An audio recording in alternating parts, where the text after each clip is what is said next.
Praise the lord. హల్లెలూయా. దేవుని నామానికి స్తోత్రాలు. మీ అందరికీ నా వందనాలు తెలియజేస్తున్నాను.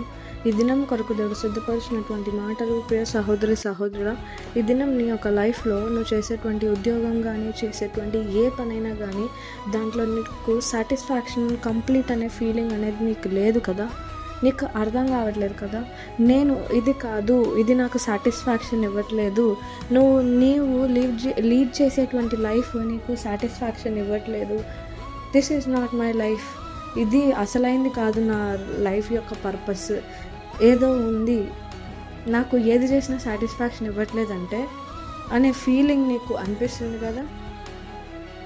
కన్ఫ్యూజన్ స్టేట్లో ఉన్నావు కదా, ఏంటి ఏంటి అని చెప్పి. అందుకోసమే దేవుడి దినం నీతో మాట్లాడుతున్నారు. మోషే ఎగ్జాంపుల్ అండ్ డేవిడ్ ఎగ్జాంపుల్ ద్వారా. మోషేని మనం చూసుకున్నట్లయితే, మోషే ఈజిప్టియన్ ప్రిన్స్గా పెంచబడినటువంటి వ్యక్తిగా ఉన్నాడు. తను ఒక హత్య చేశాడు. హత్య చేసి అక్కడ నుండి పారిపోయి మిద్యానికి వచ్చినప్పుడు అక్కడ ఇత్రో తన మామ దగ్గర గొర్రెల కాపరిగా పనిచేస్తూ ఉన్నాడు. తను 40 సంవత్సరాల గొర్రెల కాపరిగా పనిచేస్తూ ఉన్నాడు. తనకి ఆ యొక్క గొర్రెలు కాసేటువంటి జాబ్ చేస్తున్నప్పుడు కూడా అనిపిస్తూ ఉంది, ఏమనంటే, నేను ఒక మర్డరర్నా, నేను గొర్రెల కాపర్నా, నేను ఏంటి, నేను ఈజిప్టియన్ ప్రిన్స్నా, నేను అక్కడ సంబంధినా లేకపోతే ఏంటి, అక్కడ వాట్ అయ్యామని చెప్పి మోషేకి అర్థం కానటువంటి పరిస్థితిగా ఉంది. కానీ ఒకనొక దినం దేవుడు మోషేని సీనాయి పర్వతం మీదకి పిలిచినప్పుడు అక్కడ మండుచున్నటువంటి పొద నుండి దేవుడు ఆయన యొక్క పర్పస్ని రివీల్ చేశాడు.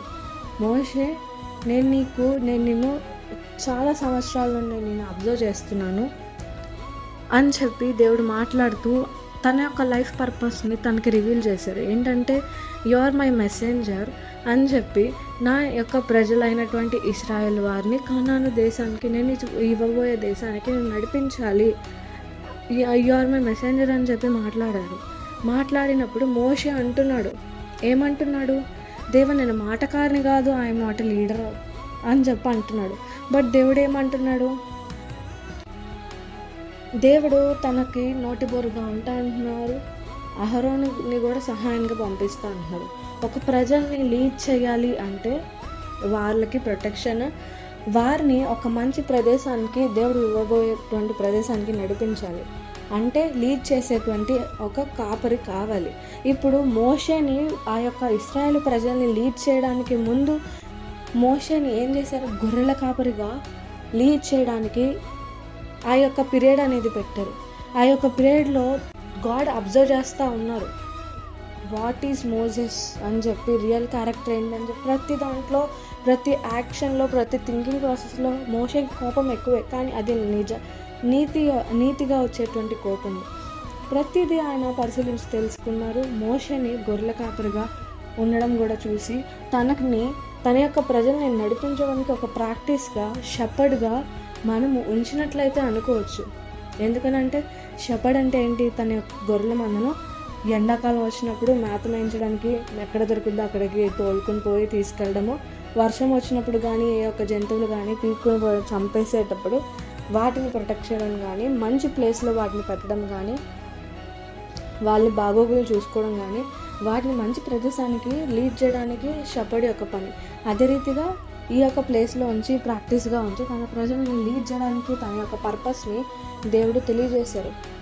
మోజెస్ లైఫ్ అంతా గాడ్ యొక్క పర్పస్కి తగినట్టు గాడ్ అలైన్ చేసినట్టు మనం చూస్తాం ఇక్కడ.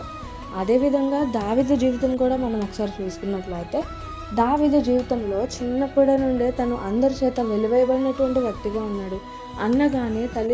అన్నదమ్ములు కానీ తండ్రి కానీ తనని అసలు పట్టించుకున్నటువంటి వ్యక్తిగా ఉన్నారు. అయితే దావీదు ఏం చేశాడు, దావీదు గొర్రెల కాపరి. ఆ యొక్క అడవుల్లో ఒంటరిగా గొర్రెల కాపరిగా ఉంటూ ఏ ఒక్క హాని వాటికి రాకుండా వాటిని ప్రొటెక్ట్ చేస్తూ, సింహాల నుండి, ఎలుకబంట నుండి కాపాడుతూ, ఫైట్ చేస్తూ ఉన్నాడు. దేవుడికి నమ్మకంగా తను చేసేటువంటి పనిలో ఉన్నాడు. మోషే కూడా తను చేసేటువంటి గొర్రెల కాపరి షెపర్డ్ జాబ్లో తను నమ్మకంగా ఉన్నాడు. దావీదు కూడా నమ్మకంగా ఉన్నాడు.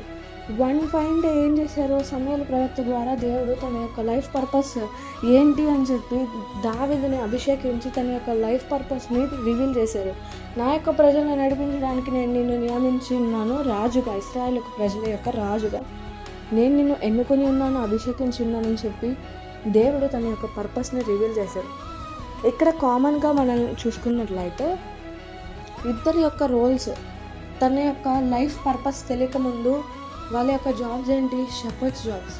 వాళ్ళకి చేసేటప్పుడు అనిపించచ్చు కదా, నేనేంటి గొర్రెలు కాసుకుంటున్నాను, నా లైఫ్ ఇంతేనా అని చెప్పి అనుకుంటే ఆ కన్ఫ్యూజ్ స్టేట్లో వాళ్ళు నమ్మకంగా లేకుండా లేరు. వారు చేసే పనులు నమ్మకంగా ఉంటూనే కన్ఫ్యూజ్ స్టేట్లోనే అలా కొనసాగినప్పుడు దేవుడు వారిని పరిశీలించి వారి యొక్క మనస్సులు దేవుడికి ఎరిగి ఉన్నారు కాబట్టి వాళ్ళ యొక్క లైఫ్ పర్పస్కి తగినట్టు వాళ్ళ లైఫ్ని అలైన్ చేసి లాస్ట్కి వాళ్ళ యొక్క లైఫ్ పర్పస్ని రివీల్ చేశారు. అదేవిధంగా నీవు నేను ఈ దినము గొర్రెలుగా ఉన్నాము. ఎందుకనంటే గాడ్, యేసుప్రభులు వారు బైబిల్ గ్రంథంలో మాట్లాడుతున్నారు, నేను మీ యొక్క కాపర్ని, మీరు నా గొర్రెలు అని చెప్పి దేవుడు మాట్లాడారు. ఈ దినము దేవుడు ఏం మాట్లాడుతున్నారంటే, నీవు నీ యొక్క కన్ఫ్యూజ్ స్టేట్లో ఉన్నావు కదా, ఏం జరుగుతుంది నా లైఫ్లో, అసలు నేను ఇక్కడ ఎందుకు ఈ జాబ్ చేస్తున్నాను, ఇంతేనా నా లైఫ్, ఈ చిన్నదేనా అని చెప్పి అనుకుంటూ కన్ఫ్యూజ్ స్టేట్లో అర్థం కానటువంటి పరిస్థితిలో నువ్వు ఉన్నావు కదా. నీ కాపరైనటువంటి దేవుడు నీతో మాట్లాడుతున్నారు. ఏమనంటే, నేను నీ కాపర్ని, నీకు ఏది మంచి, నీకు ఎట్లా ప్రొటెక్షన్ నేను కల్పించాలి, ఎట్లాగా నీకు మంచి ప్రదేశానికి, సేఫ్ ప్లేస్కి నేను నీకు తీసుకెళ్ళాలి, ఎక్కడంటే నువ్వు బాగుంటావని చెప్పి ప్రతిదీ నీ కాపరైనటువంటి దేవునికి ప్రతిదీ పూసకొచ్చినట్టు ప్రతిదీ తెలుసు. సమ్టైమ్స్ నువ్వు నడిపింపబడేటువంటి క్రమంలో నీకు అర్థం కాకపోవచ్చు, బట్ నిన్ను నడిపించేటువంటి నీ యొక్క కాపరైనటువంటి దేవుడికి ఎందుకు నీ లైఫ్లో దీన్ని అనుమతిస్తున్నారు, ఎందుకు నీ లైఫ్లో అక్కడ పెట్టారు అని చెప్పి దేవుడికి ప్రతిదీ తెలుసు.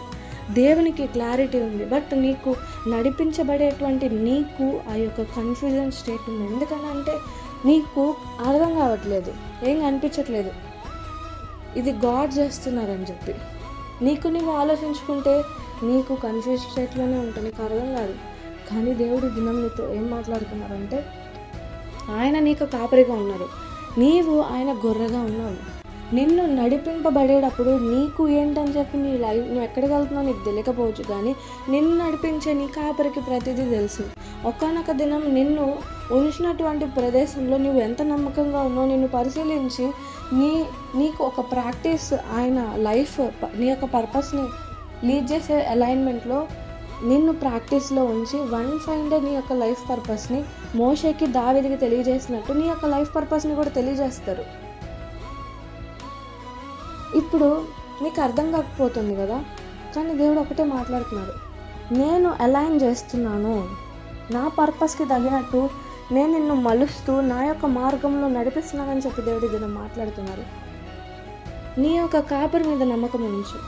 దేవుడు నిన్ను పరలోక రాజ్యానికి తీసుకెళ్ళడానికి ఆయన నీకు కాపరిగా ఉన్నారు, నీకు కాపరిగా ఉంచి నిన్ను పరలోక రాజ్యానికి వెళ్ళడానికి, నీతో పాటు అనేక మంది గొర్రెలను నీతో చేర్చుకొని వారిని కూడా పరలోక రాజ్యానికి చేర్చడానికి ఆయన నిన్ను నడిపించేటువంటి క్రమంలో నువ్వు తప్పిపోయినప్పుడు ఆయన నిన్ను వెతుక్కుంటూ వచ్చి నిన్ను మరలా సరి చేస్తున్నారు. నీకు గాయమైనప్పుడు నీకు గాయాన్ని కడుతున్నారు, నీ వెనకాలే విడిచిపెట్టకుండా వస్తున్నారు. నువ్వు ఒకటే అర్థం చేసుకో, నీ కాపరికి నీకు ఏది మంచి అని చెప్పి ప్రతిదీ తెలుసు. ఆయన మీద నమ్మకం ఉంచు. నిన్ను ఆయన సరైన క్రమంలోనే నడిపిస్తున్నారు, నిన్ను విడిచిపెట్టకుండా ఉన్నారు. ఆయన మీద నమ్మకం ఉంచు. నువ్వు చేసే దాంట్లో నమ్మకంగా ఉన్నప్పుడు దేవుడి మీద ట్రస్ట్ ఉంచి ప్రతిదీ ఓకే ఇది జరుగుతుందంటే ఇది దేవుడి చిత్తంలో ఉంది కాబట్టి జరుగుతుంది అర్థం చేసుకుని నమ్మకంగా దేవుడికి ఉన్నప్పుడు ఆయన నామానికి మహిమ తెచ్చే విధంగా నిన్ను పరలోక రాజ్యానికి చేర్చేటువంటి వ్యక్తిగా ఉంచడానికి నీతో పాటు అనేక మంది అయినటువంటి గొర్రెలు నీతో సహా పరలోక రాజ్యానికి చేర్చడానికి గొప్ప సాధనంగా నిన్ను మోషే, దావీదులాగా వాడుకోవాలని చెప్పి ఆయన నామానికి మహిమ తెచ్చుకోవాలని కోరుకుంటున్నారు. నువ్వు చేయాల్సింది ఒకటే, క్లారిటీ ఇవ్వడానికి. ఆ కన్ఫ్యూజ్ స్టేట్ నుండి నువ్వు క్లారిటీ వచ్చి నీకు శాంతిని అనుగ్రహించడానికి దేవుడు క్లారిటీగా మాట్లాడుతున్నారు. క్లారిటీ ఇవ్వడానికి నేను ప్రతిదీ అలైన్ చేస్తున్నాను, నువ్వు జస్ట్ ట్రస్ట్ ద ప్రాసెస్ అని చెప్పి దేవుడు మాట్లాడుతున్నారు. అట్టి కృప దేవుడు మీకు దయచేయను గాక. ఆమేన్.